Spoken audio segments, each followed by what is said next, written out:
Andhra Pradesh deputy CM power star Pawan Kalyan గారి యొక్క వ్యక్తిగత జీవితం తీసుకుంటే చాలా ఉజ్వలమైనటువంటి భవిష్యత్తు కనపడుతోంది. దేశ స్థాయికి వెళ్ళే అవకాశాలు కూడా కనపడుతున్నాయి. పవన్ కళ్యాణ్ గారు ఎన్నో ఆశయాలతోటి ఆయన ముందుకు రావడం జరుగుతుంది.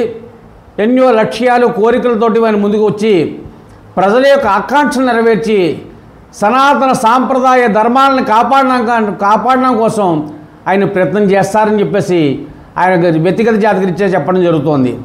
ఆయన జాతకరీత్యా చూసుకుంటే అద్భుతమైనటువంటి యోగాలు రాజయోగాలు కనపడుతున్నాయి.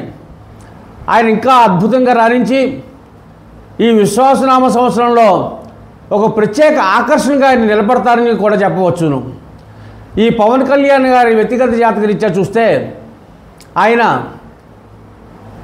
అనేకటువంటి ప్రజా సంక్షేమ కార్యక్రమాలు ప్రవేశపెట్టే ప్రయత్నాలు చేస్తూ ప్రజారంజకంగా పరిపాలన సాగించి అందరి మన్ననలు పొందే అవకాశాలు కూడా కనపడుతున్నాయి. ముఖ్యంగా ఎంతో పుణ్యక్షేత్రమైనటువంటి పాదగయ క్షేత్రంలో ఆయన పోటీ చేసి విజయం సాధించి ఆ పిఠాపురం నగర అభివృద్ధిని అద్భుతంగా చేస్తారని చెప్పేసి ఈ గోచారీత్యా మనం చెప్పగలుగుతున్నాం.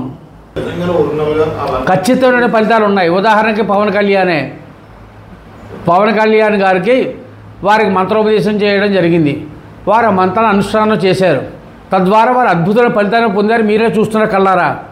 అలాగే వారు డిప్యూటీ సీఎం అయిపోయి వారికి కావాల్సిన మినిస్టర్ లిస్టు వారు చెప్పింది వేదంగా నడుస్తూ వారు ఏదంటే అదే విధంగా నడుస్తున్న పరిస్థితుల్లో కూడా ఆయన తన యొక్క ధర్మాన్ని విడవకుండా ఆ డిప్యూటీ సీఎంగా ఉండగా కూడా ఆయన వారాహి దీక్ష చేసి తన ధర్మాన్ని ఆయన నిర్వహించారు.